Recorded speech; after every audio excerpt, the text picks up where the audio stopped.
Makalipas ang ilang araw bago ang closing ceremony, hinabol ni Onodera ang kanyang crush para alokin nito ng part-time job. Dismayado si Rako sa akal ang magdi-date sila, ngunit na interes matapos malaman na ang ina nito ang naghahanap ng tagapagluto bilang sandaling pamalit sa isang trabahador. Sa mabilis na pag-usad, masayang nilakad na nga ng binata ang bahay ni crush. Ganun pa man, napalitan niyo ng takot matapos tumambad sa kanya ang LD terribling ina ng dalaga. Matapos makipagtalo sa supplier ay waring gusto naman agad nitong palayasin si Rako. Buti na lang at dumating si Onodera at nagpaliwanag na ang binatang kaharap ay ang part-timer na ni-recruit. Anong part-timer supot lang ito, alam mong isang sagradong lugar ang kusina ni hindi nga siguro ito marunong magsaing. Hindi po, sa totoo niyan siya ang tagapagluto sa kanilang angkan kaya sigurado akong magaling siya. Matapos ang palitan na ito, sinubak muna ng ina ng dalaga si Rako sa kakayahan nito sa pagluluto. Kaya, dahil maaaring mapalayas kung maligwak ay kabado na ang binata. Ganun pa man, matapos makita ang kumikinang na suporta ni crush ay lakas loob ng usina.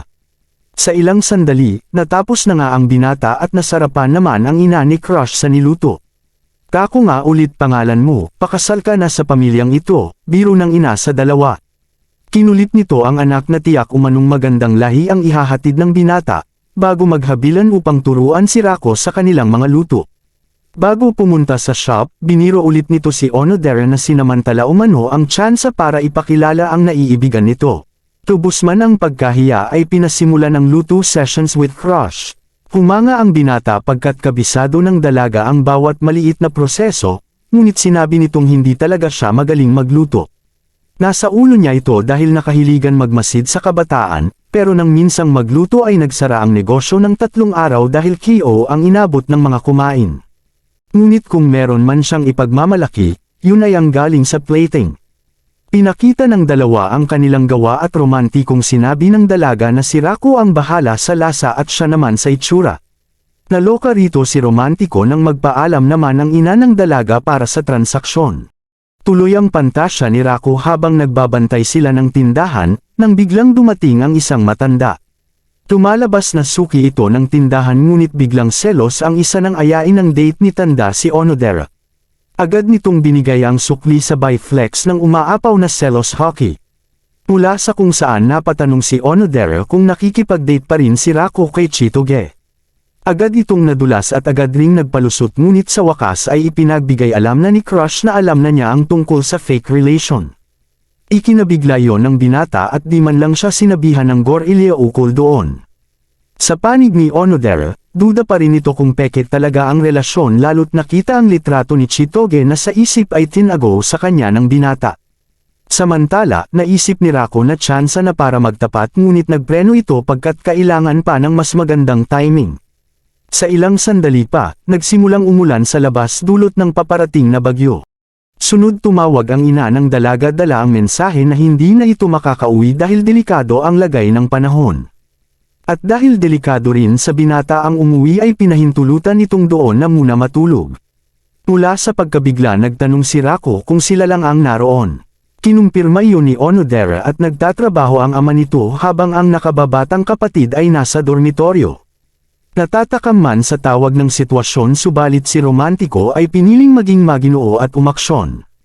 Sa kasamaang palad, pinigil siya ng tadhana kaya no choice siya kundi labanan ang mga paglikot ng isipan. Sa panig ni crush, di na nito mapigil ang kasiyahang kaloob ng sitwasyon kaya maging sa pagharap ay bistado ang ngisi nitong kay tamis. Mabilis na itong nagpalusot at pinagpalagay naman ng binata na marahil ay kabado ito sa presensya niya na isang romantiko. Pilit inayos ni Onodera ang awkward na usapan ngunit lalo siyang naligwak matapos papuntahin si Rako sa kanyang kwarto. Kung kaya, agad gumamit ng speed of lightning ang dalaga upang linisin at ayusin muna sandali ang kanyang kwarto. Matapos ito, pumili naman ng isusuot ang dalaga at pinatumba sandali ang litrato ni crush para di mabuking. Dito na niya pinapasok si Rako na nakapagbihis na rin kung saan waring tumigil ang oras ng binata dahil sa bango at aliwalas ng kwarto ni crush. Nilubos nito ang oportunidad lalo nang magpaalam ang dalaga upang magtimpla muna ng maiinom. Kaya, dahil iba na ang naiisip ay pilit ngayong pinigil ang mga pantasya. Sakto namang napunta ang kanyang mata sa natumbang litrato ngunit bago pa makita kung sino ang naroon ay dumating na ang dalaga. Ang sumunod na eksena ay pinuno ng katahimikan at sa ilang sandali ay nagkabistuhan na sadyang nagkakahiyaan. Nang makaramdam si Rako na kailangan magpakalalaki ay nagmungkahi na tingnan umano nila ang picture book ng dalaga sa high school at pinayagan naman ito. Habang tinitingnan ang mga litrato doon, ay nakaramdam sila ng galimhim ngunit sa panig ng binata ay si Onodera lamang ang nakikita nitong bida. At nang magtanong ito kung bakit wala siya doon ay ang dalaga naman ang nagpamalas ng linaw ng paningin ng kanyang pusong umiibig. Di ito inasahan ni Rako ngunit sinabi ni Onodera na dahil yun sa sikat siya. Nahihiyang tinanggi ito ng binata subalit patuloy nagpapuri ang dalaga. Matapos magkilitian, sinabi ni Onodera na nung high school sila ay may iisang tao ang nahulog sa binata. Nagtanong ito kung sino ngunit pinili namang magpa-suspense ng isa na ayaw pa magtapat. Nagkulitan pa sila saglit hanggang sa punto na naiisip na ni Rako na sana ay hindi na matapos ang gabi. Sa kasamaang palad, tumila na ang ulan kaya grabe ang galit ng binata sa bagyong hindi tumama sa kalupaan. Matapos magpaalam sa isa't isa ay nilakad na ng binata ang daan pauwi ngunit, dahil bitin siya ay lakas loob ng nag-request para sa email address ng dalaga. Kumikinang na pumayag si Onodera kaya abot langit na ang ligaya ni Yakuza Romantiko. Nakaramdam na rin ng pagkasabik ang dalaga na makakwentuhan muli si Rako, na muntik pang sabihin na siya ang nagkagusto rito mula high school hanggang ngayon. Ang resulta, no subject ang unang text sa kanyang iniibig. At nang si Rako naman ang sumubok para sa muling kwentuhan ay isang ending message lamang ang natanggap nito. Makalipas ang ilang araw, naganap naman ang isang pagdiriwang at makikitang abala si Rako sa kanilang pwesto. At matapos magluto, nagpaalam na ito para ihatid ang niluto sa iba pa. Habang naglalakad, determinado itong matupad ang kanyang misyon at yun ay ang makuha ang mahiwagang kasangkapan. Isa iyong best-selling item na pinaniniwala ang swerte sa pag-ibig kaya ang binata ay for the go na, para mag-level up sa love life. Sa di inaasahan ay nabangga nito ang cute na peking kasintahan kung saan nagpaliwanag ang dalawa kung bakit naroon. Humabol naman ang tropa ng binata sa likod para idagdag ang inumin. Ngunit naiyak ito dahil nagawa pa umanong tumulong ni Rako sa kabila ng date nito sa kasintahan. Hindi na nakapalag ang dalawa kaya heto na nga at nagturo-turo agad ang dalaga. Tinuro naman ni Rako ang isang parehong pwesto ngunit diskarte pala yun para iwas gastos dahil katropa niya ito. Gulat ang dalaga at napakalawak umano ng koneksyon ng binata at kung maaari silang mag-only sa bawat pwesto. Kinumpirma ito ni Rako kaya ngayon ay sinamantala naman ng dalaga at mag-date umano sila na planong gamiting Almighty Pass ang binata. Pinagbigyan ito ni Rako at habang naglalakad sila ay naramdaman ang presensya ni crush na nagtatago. Balak rin itong makakuha ng romantic charm nang mapukaw ang atensyon sa tawag ni Marika. Naroon din ito sa parehong misyon ngunit nang makita sina Rako at Chitoge ay nagselos, dahil nang siya umano ang nag-alok ng date ay agad tinanggihan ng binata. Sa panig ni Rako ay natanto nitong malalim na rin ang inabot ng peking relasyon at sa gilid nila ay pinuri ng mga martes ang kagandahan ng dalaga. Napangising ngayon ng Gorilya na lubos naman ng tawa matapos marinig sa iba na supot umano ang kanyang kapareha. Palubag loob na lang si Rako na success ang aktingan ng mabanggit ng mga martes ang di pagsuot ni Chitoge ng yukata. Tila na interes dito ang dalaga at sa panig ni Marika ay patuloy ang mga ito sa pag-iimbestiga. Sunod ng huli si Chitoge ng isda at dahil di talaga makakuha ay pa-cute na itong nagreklamo. Kaya, nagpakita si Romantiko ng swabeng galawan at nakakuha ng pogi points. Nagsanay ako nito sa bahay araw-araw, kaya sa festival na ito ay wala akong katumbas. Nang marinig ito ng isang katropa ay hinamon ng binata para hulihin ang isang rare at malaking isda at napagtagumpayan naman ito. Habang gulat na rin si Rako sa kanyang galing ay niregaluhan si Chitoge ng nakuhang isda kung saan napakatamis ng naging pasalamat nito. Gusto iyong burahin ni Marika ngunit pinigilan naman ito ni Onodera.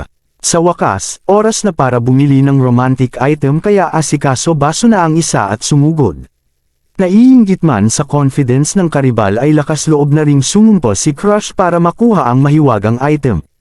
Balik sa dalawa, nagpaalam si Rako upang iwan muna ang dalaga ngunit dahil maaari silang magkahiwalay ay romantikong napresenta na sumama at maghawak kamay sila. Matinding pinsala ang dulot nito kay Rako kaya habang nakikipagsiksikan sila ay napatanong sa unang pagkakataon, kung bakit tila bumibilis ang tibok ng kanyang puso. Tagumpay itong makuha ang item ngunit kapalit nito ay ang pagkawalay kay Chitoge. Nag-akala pa ang binata na nahanap ito ngunit laking gulat nang tumambad si Onodera. Kanilang napag-usapan ang tungkol sa romantic item ngunit nagpalusot si Onodera na hindi yon ang pakay. Matapos magkahiyaan dahil sa paghawak kamay, nagtanong ang dalaga kung asan ang date ni Rako. Sinabi nito na nagkahiwalay sila at sa puntong iyon ay nag-aalala na ito. Maayos naman ang lagay nito sa isang dako at nainteres sa nasabing yukata. Balik sa dalawa, naisip ng binata na maaaring dulot ng charm ang pagkikita nila ng crush kaya kahit masakit ito para kay Chitoge ay masaya pa rin siya. Kaya, nang maisip na tila lumalambot na siya sa Gorilya ay lubos ang pagkaloka. Sa panig ni Onodera, masaya ito dahil sa kabila ng hindi nakakuha ng item ay kasama naman si Crush. Sa di inaasahan ay napatid ang kanyang tsinelas, kaya gayon na lamang ang kilig na nadama matapos siyang kargahin ng binata. Matapos ayusin ang tsinelas ay nais nang hanapin ni Rako ang kadate, subalit nakompromiso ito matapos nakawin ng pusa ang mahiwagang item. Dito niya na iniwan si Crush at saktong napunta naman ang pusang hinahabol sa dako ni Marika. Natuwa ang dalaga nang matawag ang pangalan at nag-akala pang mag-change oil na si Romantiko. Ganun pa man, nalubos ang kanyang kaba sa akal ang hahalikan na siya ng binata, ngunit feeling siya dahil nais lang nitong mahuli ang magnanakaw. Sa dako ni Segumi ay sinubukan nitong maglaro sa perya ngunit gaya sa master ay ligwak ito. Dito na siya nabungbu ng pusa kung saan nahulog ang item at matapos tanungin ni Rako kung asan ang hinahabol ay kanya namang itinuro. Nagpakitang gilas muli si Romantiko at sa pag-blush ni Segumi ay nagpatuloy ang habulan. Sa dako ni Shu kasama ang kampon, ligwak ang mga itong makahanap ng date ngunit sa pagkahulog ng item ay nakasilip ng liwanag. Kung kaya naman, laking ligwak siya at kinain ang sipa ni Ruri na ika nitong isang chicks. Balik sa binata na napadpad na sa isang templo, dito niya nakita sa wakas ang mahiwagang item na hawak na ni Chitoge. Nagpagulat naman sa kanya ang suot nitong yukata at matapos tanungin ay napag-alaman na tinulungan pala ito ni Claude. Sinabi ni Rako na napakaganda nito sa ayos na iyon kaya naiisip ng dalaga na muli yung isuot sa sunod na taon. Habang naglalakad, nakita ni Chitoge ang isang pamahiin kung saan ang lalaking nagbibigay ng mahiwagang item ay katumbas ng pag-propose nito. Umisi ito at supot lang ang binata habang naiisip ni Rako na ibigay ang romantikong item sa dalaga. Ipinagpalagay nito na kapalit iyon ng pag-iwan sa dalaga, kaya ng kanya yung ibigay ay sobrang pinsala ang idinulot. Di pa dito natapos sapagkat sa bawat pagkumpirma ng dalaga kung proposal nga iyon ay tumitindi ang pagkapinsala. Umabot sa punto na inakala nitong naisip pa lang ng binata na 9 love ito sa kanya, kaya dahil lito di taranta ay nagumpisang maalis ang tali ng yukata. Nag-alok ng tulong ang binata at sa pagtanggi ng dalaga ay lalo lang itong lumuluwag.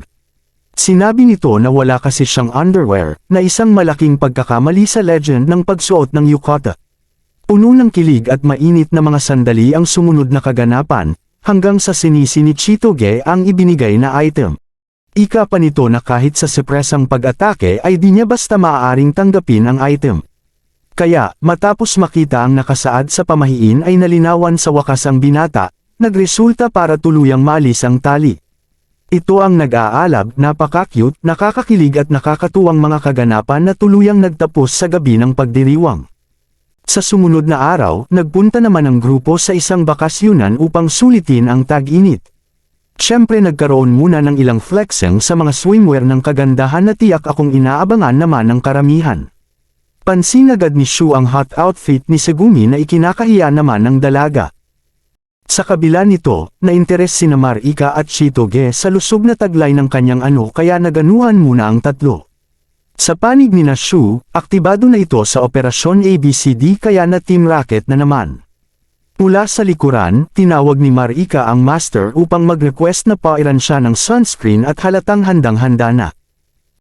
Ikinainis iyon ng peking kasintahan at ngayon ay nagpresente na siya na ang magpahid.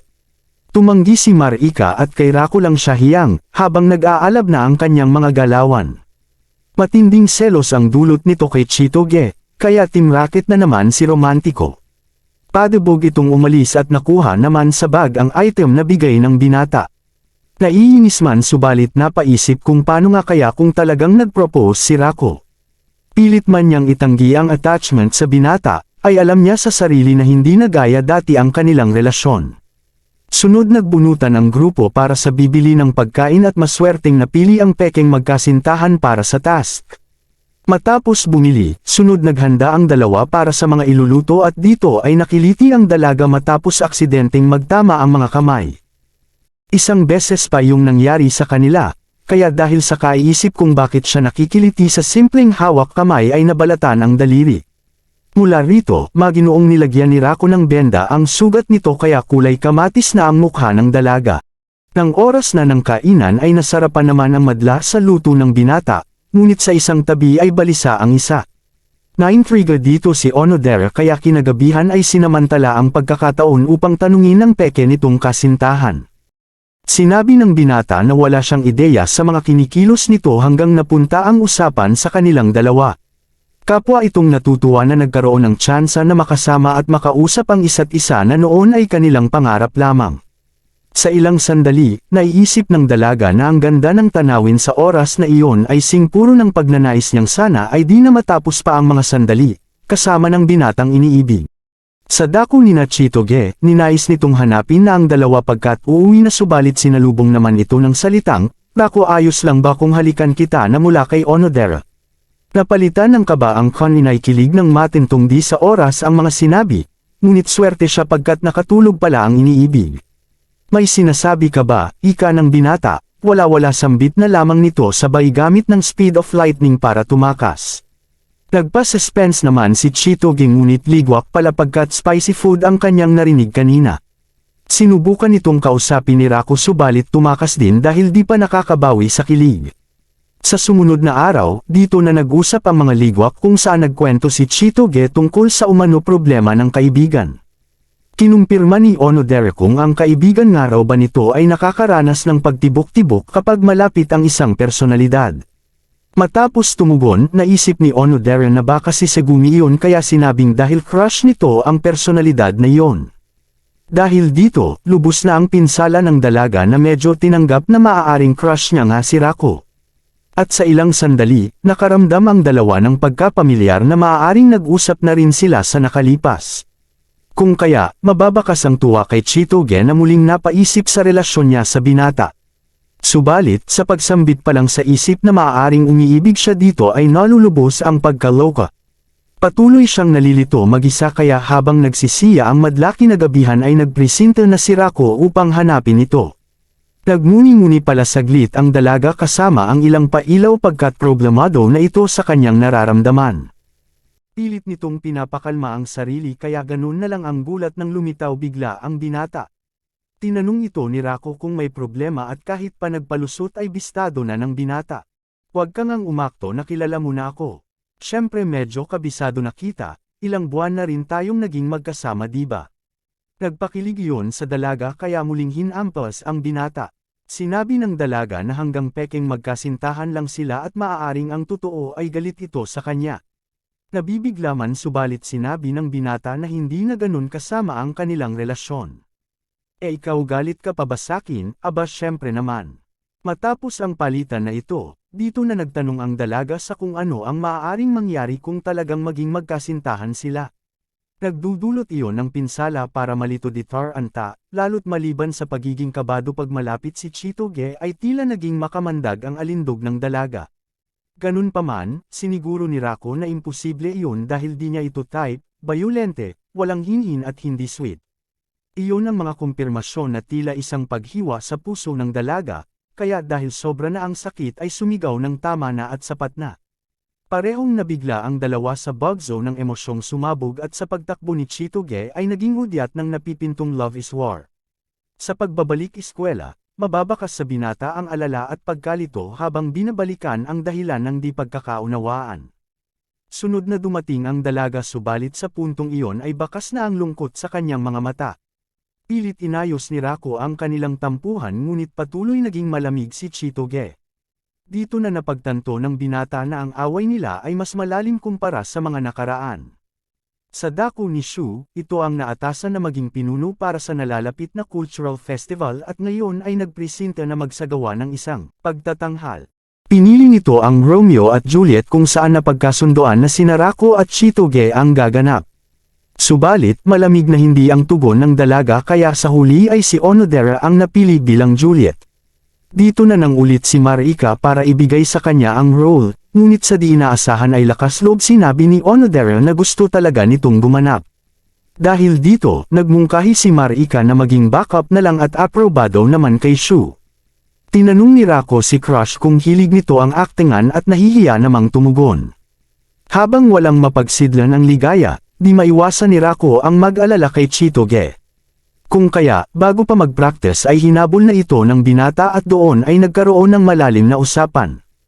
Nagtanong si Rako kung bakit nito tinanggihan ang role, subalit sinabi lamang ni Chitoge na sadyang ayaw niya ito sa bailiko at nagpatuloy.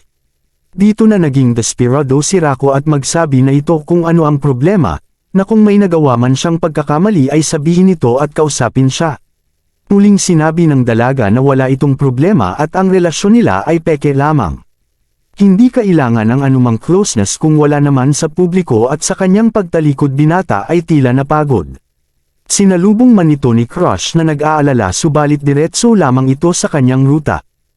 Sa panig ni Onodera, di nito maiwasang maisip kung ano ang emosyong nakapaloob sa litrato. Sa kanyang pagdating sa opisina dala ang ilang papel, pinuri naman siya ng guro dahil sa pagkuha sa role ni Juliet. Mula rito, nakita ng dalaga ang mahiwagang litrato at sa wakas ay nalinawan sa tunay na intensyon ni Rako. Nagpatuloy naman madismaya ang binata ngunit binuhos na lamang ito sa mga linyahan ni Romeo. Samantala, hindi makapag-focus ang kanyang kapareha dulot ng epic reveal kanina.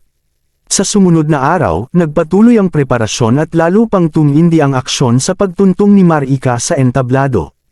Enalmahan ng binata ang pang-iistorbo nito sa kanilang practice, dahil bukod sa naroon ng acting Juliet ay wala sa script ang mga linyahan ng dalaga. Di naman ito nagpaawat at nanatiling agresibo, kaya nainis na si Romantiko. Dito na umalma si Segumi subalit unstoppable ang dalaga at hindi naman umano si Chitoge ang acting Juliet. Gusto nang umiwas ni Rako sa Gorilyo ngunit hindi pwede pagkat nakamasid si Tamang Hinala. Matapos ito, sunod pinutol ni Shu ang mga paghahanda upang sukatin ng mga kalahok ang mga kasuotan. Natuwa ang binata at natipuhan ang isusuot salamat sa effort ng mga mananahi. At sa paglabas ni Onodera sa silid suot ang eleganteng kasuotan, agad na bihag si Romantiko na pumapag-ibig. Kapwa nagbigay papuri sa isa't isa ang guwapit at kagandahan, nang maisip naman ng binata kung anong itsura ni Chitoge kapag sinuot iyon. Humanap ito ng tsansa para makausap ang dalaga subalit sa huli ay nagpakiramdaman lang sila. Dahil dito, naubos na ang pasensya ni Tamang Hinala kaya napilitan na ang binata. Matapos habulin ang dalaga ay seryosong nagpaliwanag na delikado na ang sitwasyon kaya kailangan na nilang kumilos at umaksyon. Ganun pa man, harapang sinabi ng dalaga na tapos na ang kanilang peking relasyon kaya di na rin napigil ni Rako ang emosyon. Pasigaw nitong pinaalala na sa kanila nakasalalay ang pagpigil sa maaaring digmaan ng pamilya, ngunit nagtaas na rin ng boses ang dalaga. Diniin ito na sadyang ayaw niya nang makisangkot sa binata sa anumang paraan. Sa pagpapatuloy ng dalawa, galit na sinabi ni Chitoge na isa lamang silang estrang hero at wala nang pakialam pa sa away ng pamilya o sa Juliet ni Romeo. Matindi ang naging pinsala nito kay Rako at pakiramdam nito ay trinaydor siya matapos umasang meron silang koneksyon at maganda ang nagiging takbo ng relasyon. Dito nagumanti ang binata at sinabing hindi rin siya masaya na nakasama ito, hindi sila naging close at lahat ng alaala ay purong kasinungalingan lamang. Maging ang tungkol sa kanilang nakalipas ay maaaring pagkalito lang ng ama nito at kahit patotoo ay imposibleng ito ang kababata. Patunay doon ang kanilang mga away, kaya limutan na ang pagiging peking magkasintahan. Hindi na nakayanan ng dalaga ang balik pinsala kaya matinding sapak ay kanyang binitawan. Sa lakas nito ay nakuha ang atensyon ng madla at habang nag-aalala si Onodera ay nagpatuloy lang sa lakad ang binata. Dahil dito, tuluyan ang nabaon sa puot at pighati ang romansa at romantiko, magpahanggang sa araw ng pagdiriwang. Sa kabila nito, naging handa si Rako kasama ang kanyang kapareha. Habang nag-aalala si Onodera para sa dalawa, natawag naman si Chitoge para tumulong sa pagluluto. Matapos palakasin ng loob, naglakad-lakad muna ang dalaga nang sa sinawing palad ay nangyari ang isang aksidente. Ikinapali iyon ng kaliwang paa nito at malungkot sinabi ng guro na hindi na ito makakapagtanghal. Samantala, nilagnat naman si Marika na backup Juliet kaya naharap sa krisis ang kanilang pagtatanghal. Pupuso sana si Onodera ngunit di siya pinayagan dahil sa kondisyon at sa halip ay pinabantayan ng guro sa kanyang Romeo. Tila nawalan na ng pag-asa ang lahat na matutuloy pa ang palabas habang sa dako ni na Romeo at Juliet ay mabigat ang mga eksena. Naiiyak na sinisi ng dalaga ang kanyang sarili sa maaaring pagkasayang ng mga hirap at sakripisyo ng madla. Hindi naman ito makayanan ng binata, kaya buong tapang sinabi na hindi niya hahayaang mabaliwala ang kanilang mga paghihirap at tumakbo. Sa dako ni Chitoge, patuloy itong naging matamlay habang binabalikan ang umpisa ng hidwaan na naglagay sa katapusan ng kanilang pekeng relasyon. Dito na dumating ang binata at sa pag-abot nito ng kamay ay sinabing pakiusap ikaw na ang maging Juliet. Dahil nalilito tinanong nito ang binata kung ano ang nangyayari, na nagpaliwanag naman sa pagkapilay ni Onodera at pagkalagnat ni Marika. Sinabi ni Rako na ito na lang ang pag-asa subalit duda si Chitoge dahil wala siyang linya na nasa ulo. Alam kong ayaw mo sa katapangan ko pero naniniwala akong makakaya natin ito. Minsan na tayo naging pekeng magkasintahan kaya kabisado natin ang mga linyahan, pakiusap tanggapin mo na ang alok. Walang hiya, ikaw na rin ang nagsabi na hindi tayo bagay diba? Siguro nga galit ka talaga sa akin magsabi ka nga ng totoo. Ito ang kasagutan na sa wakas ay nagbigay linaw sa ugat ng kanilang hidwaan. Muling binasa ni Rako sa isip ang mga pangyayari at napagtantong ang mga sinabi sa tabing dagat ang ikinagalit ng dalaga. Dahil dito, sinabi ng binata na hindi siya galit rito at formal na humingi ng paumanhin sa kanyang kasalanan. Nagpakatotoo si Rako na hindi niya ito type pagkat bayulente, walang hinhin at hindi sweet na magre-resulta lang sa kanilang away. Ganun pa man, nilinaw nito na hindi ibig sabihin na ayaw niya sa dalaga. Kung kaya naman, muling nanambalik ang sigla ni Chitoge na ngayon ay formal nang tinanggap ang maging Juliet ni Romeo.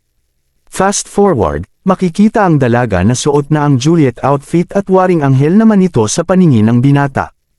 Kinumusta nito ang linyahan ni Juliet at sinigurado namang praktisado na ito. Biniro ito ng binata na utak gorilla subalit di gaya dati ay di na iyon big deal sa kumikinang na dalaga. Sa wakas, oras na sa pagtatanghal at sa ibaba ay kapwa naroon ang grupo ng yakuza at gangster upang manood. Habang nag-umpisa na ang narrator na si Shu, maayos naman na ilahad ni Chitoge ang paunang linya at nagpahanga kay Rako at sa madla. Patuloy na kumikinang ang dalaga sa gininto ang kasuotan, yung nga lang ay naligwak pa rin sa huli. Naging pasimula ito ng natural na away ng mga bida at bomb-enter naman sa madla pagkat napaka-cute. Natigilan lamang sila matapos makita ang mga pamilya na nagdulot ng pressure para ayusin ang aktingan. Nanatiling ligwak si Chitoge at ikinatuwa naman ni Onodera ang pagsisikap ng mga ito. Sa sunod na eksena kung saan pinipigilan ng servant na si Segumi si Romeo ay dito na nga pinalitan ni Shu ang script. Loko na ito at ginawang mang-inibig ang tagasunod, na kailangan umano magtapat ng pag-ibig. Gusto na nitong barilin si Shu ngunit dahil sa ekspektasyon ng manunood, ay heto at nagtapat na nga ang ayaw magtapat. Ganun pa man, di talaga nito kaya ang hiya na ikinatuwa naman ng madla, sabay dating ng mga nakauniforme upang pigilan ang nagwawala. At sa pagdating ni Marika sa katauhan ni Josephine na umiibig kay Romeo, eksena ng tanghalan ay tumindi pang lalo. Sinasabayan yun ni Shu ng nakakalokang narration at nagadlib na lang ang romantiko na nalimot siya Your Honor. Paano mo ito nalimot aking mahal, matapos ang nangyari at mangako ng kasal, inaamin mo bang ito ay kasinungalingan lamang? Ito ang mga linyahan na mas binibigyang kulay ng komentaryo ni Shu kaya naharap sa matinding pagsubok ang binata. Kung kaya, mahal kong Josephine ayan ka na naman sa iyong mga wisyo, pangakong kasal ay sadyang imposible, pagkat sa dugo at laman ay magkapatid tayo. Magaling ka binata, ngunit sa pagmamahal ng isang atakador bagay na iyan ay di ako mapipigil, kaya pakasal na tayo mahal kong kapatid. Nilalasap ni Shu ang eksena habang selos na si Juliet. Mahal kong Josephine intindihin mo sana, landas na tatahakin ay pupunuin ng kulay pula, kaya wag ka nang sumama pagkat ako ay mag-aalala. Ito ang galawang romantiko na puminsala ng husto kay Josephine, pagkat si Romeo ay nagharem jutsu na ni Naruto. Kaya matapos itong tumalbog-talbog sa pagkahulog ay humingi ng paumanhin si Rako. Tuloy-tuloy na si Romeo sa pagtakbo ng bulatin siya sa biglang paglitaw ng isang personalidad. Ito ay si tamang hinala sa katauhan ni Frederick na kapatid ni Juliet. Matapos ang gulat, sinabi ni kapatid na marami ang bali-balita na three-timer si Romeo ngunit itinanggi naman ito. Sa basurang tulad mo kapatid ko ay di susuko, kaya naman saluhin mo ito, ang paghiwa na kayang putulin ang mundo. Napapasigaw si Romeo sa bawat pag-atake kaya bago pa ito mapatay, Juliet niya ay tuluyan ng nagreklamo. Ganun pa man, binasura ito ni kapatid at sa kanyang epic reveal ay waring umamin na merong brother complex. Nagpatuloy ito sa pag-atake hanggang sa masukulang binatang sentensyado. Dito na pinulot ni Romeo ang mga tipak at ibinato, ngunit naiiwasan dahil sa observation. Sa di inaasahan, napulot nito ang delikadesa kaya sa pagbagsak ng mga props ay nalubos ang gulat ng lahat. Matindi ang naging pagsabog at habang nagnanarrate si Shu, ay bakas sa mga manunood ang pag-aalala na hindi man lang makapagsalita. Sumigaw si Juliet ng Romeo at mula rito ay muling sumabog sa pagbangon ng Yakuza romantiko. Ito na ang hudyat ng pagkapanalo, kaya nagbuni ang madla upang i-cheer si Romeo. Tayo na Juliet, sambit nito na lilambot-lambot at sa dako ay nagtungo. Tubos ang tuwa ni Chitoge na kinikilig pa habang inaalala ang ginintoang panahon. Kaya, sa kasukdulan ng pagtatanghal kanyang linya ay biglang naalala, binigkas niya yun ng buong puso alinsunod sa sumpa ng pag-ibig ni Juliet. At matapos makarating sa tuktok, ginantihan yun ni Romeo ng parehong sumpa upang pagtibayin ang kanilang pag-ibig. Bilang panapos, silensyong inamin ni Chitoge na tunay siyang umiibig kay Rako. Matapos ang success na ito, dito na muling nag-usap ang pekeng magkasintahan. Pinuri ng binata ang galing ng dalaga sa adlib at ikinatuwa naman ito. Sinabi ni Chitoge na tila kawangis ng istorya ang kanilang buhay, ngunit di kumbinsido si Rako at peke umano ang kanilang relasyon. Sa wakas, humingi na rin ng paumanhin ang dalaga sa sakit na kanyang idinulot, kasabay ng pangako na babalik na ito sa normal. Patatawarin mo ba ako? Tanong nito na nagpasimp naman sa loko. Aprobado iyon sa binata ngunit sa oras na yun mismo ay muli silang nag-away dahil lamang sa simpleng bagay. Nagtanong si Rako kung ayaw ng dalaga sa kanya at sinang-ayunan naman ito, subalit sa paraang malaanghel. Matapos ang lambingan na ito, sunod nilang napagkasunduan na libutin ang paaralan, in short ay isang date. Sa kalagitnaan nito, nasilayan ni Rako na masayahin na si Chitoge kaya sa isip ng binata, ay baka nagtampo ito matapos akalain na ayaw niya sa kanya. Sunod silang nagtungo sa silid-aralan kung saan nagkakasiyahan na ang madla. Habang tila naging artista na ang dalaga ay sinamantala naman ni Shu, para tanungin si Rako sa away ng mga ito. Sinabi ng binata na ayos na sila kaya nagulat ito at nag-akala umano silang tapos na ang dalawa. Dito nagtapat ang loko at sinabi pala sa madla na Super M si Rako sa kahinanap si Marika. Makikita naman na kinikilig pa rin ito habang sermon ang inabot ni Onodera kay Ate Ruri. Nag-alok si ate ng matamis, sunod dumating si Segumi para tapusin ang target. Matapos ito, pinapabigay ngayon ni Ruri ang matamis kay Rako pagkat nais nitong maalis ang lungkot ng manok. Agad nagkumustahan ang mag-crush sa kanilang buhay-buhay at pagkatapos ay nagpasalamat si Onodera sa tulong ng binata. Gihit naman ito na walang kasalanan ang dalaga lalo't dedikado naman ito na gampanan ang role. Kinumpirma pa iyon ni Rako kung saan umamin si Onodera na ang totoo ay gustong-gusto talaga ito. Sinabi ng dalaga na kikintal ang alaalang iyon kasabay ng matamis na imahen. Kaya, dahil sa pagnanais na ito ay nag-alok ang binata upang ipagkaloob ang hiling ng dalaga. Habang nasa tuktok ang dalawa ng silid-aralan, kanila nang isinuot ang outfit nina Romeo at Juliet.